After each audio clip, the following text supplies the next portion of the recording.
बिहार विधानसभा की 2 सीटों पर तारापुर और कुशेश्वर स्थान पर उपचुनाव का ऐलान हो गया है। लेकिन सवाल है कि जहां तेजस्वी यादव दावा कर रहे थे कि दोनों सीटों पर और ख़ासतौर पे बाई इलेक्शन राजद महागठबंधन नहीं हारती है, अब वैसे में अब सवाल उठता है कि तेजस्वी यादव की तरफ से यानी कि उनकी पार्टी की तरफ से दावा किया जा रहा है कि दोनों सीट पर आरजेडी ही चुनाव लड़ेगी, जो कि एक सीट जो है बीते विधानसभा में कांग्रेस के खाते में थी, मतलब कांग्रेस को दिया गया था। ऐसे में तेजस्वी यादव का वो दावा कितना सफल है, नीरज कुमार है प्रवक्ता। तेजस्वी यादव दोनों सीट पर दावा कर रहे थे, अब महागठबंधन में आपसी मतभेद सामने आ रहा है। दोनों आदमी कह रहे हैं कि नहीं एक हमारा है, कोई कह रहा है कि नहीं दोनों सीट पर हम लड़ेंगे। देखिए, महागठबंधन का ये अंदरूनी मामला है, लेकिन अगर यह राष्ट्रीय जनता दल के द्वारा दावा किया गया तो इसका मतलब कि राजद एपीएल में है और कांग्रेस पार्टी बीपीएल में है, सीपीआई सीपीएम ये सब बीपीएल में है माले। चूँकि भाई हम जो कहेंगे मानना पड़ेगा। अगर हमने दावा कर दिया तो जयकारा करिए।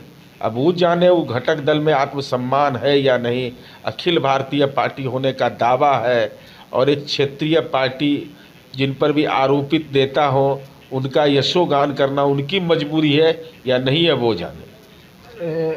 बिहार को विशेष राज्य की दर्जे को लेकर चर्चा हो रही है। तेजस्वी कहते हैं कि अगर 24 में 39 सीट 40 में से अगर हम जीते तो चाहे कोई प्रधानमंत्री हो, पटना आकर उनको घोषणा करना पड़ेगा कि विशेष राज्य का दर्जा बिहार को दे दो। मुंह से छुरछुरी छोड़ने में कोई दिक्कत है? राजनीति का पटाखा है ये सब। भाई संसदीय लोकतंत्र में देश के प्रधानमंत्री कोई भी व्यक्ति होगा तो आपको निवेदन करने का अधिकार है ना, कि पकड़ के ले आएंगे कहवा देंगे, ये नहीं चलता है। हठधर्मिता नहीं बल्कि अनुरोध होता है और पूत के पांव पालने में दिख जाते हैं।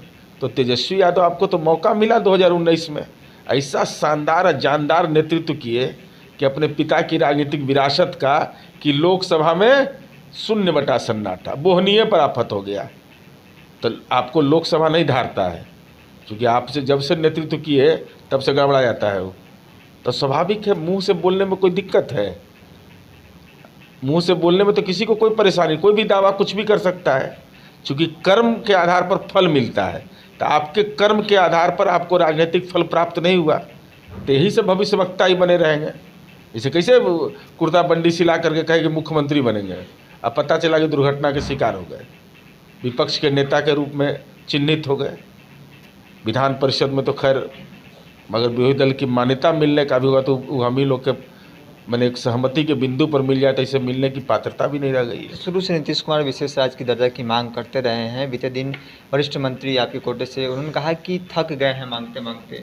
देखिए, अभी इस संदर्भ में मुझे जिस विषय की चर्चा उसकी जानकारी मुझे नहीं है, लेकिन माननीय विजेंद्र यादव जी ने जो कहा उन चीज़ों को तो कोई नहीं ला रहे हैं।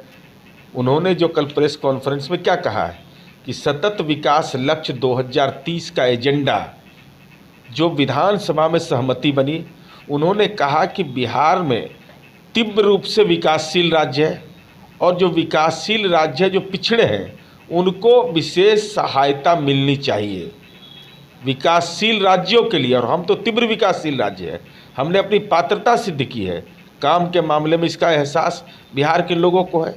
तो ये उन्होंने सतत विकास लक्ष्य 2030 का एजेंडा के संदर्भ में विशेष सहायता, तो इससे कौन इनकार कर सकता है? बिहार के लोगों ने कोई गुनाह किया है कि नेपाल की नदियों का कहर हम झेलते हैं, प्राकृतिक आपदा हम झेलते हैं? हमने यह गुनाह किया कि लोहा हमारा कारखाना लग रहा था महाराष्ट्र में, ये तो हम नहीं गुनाह किए। तो हम अगर बिहार में काम करके दिखा रहे हैं, और तो अब तो यूपीएससी का टॉपर हुआ बिहार का, और उन्होंने यह कहा है कि बिहार की मिट्टी उपजाऊ है, उन्होंने अपनी मातृभाषा का सम्मान करने की बात कही है, ये भी मीडिया में आ रहा है।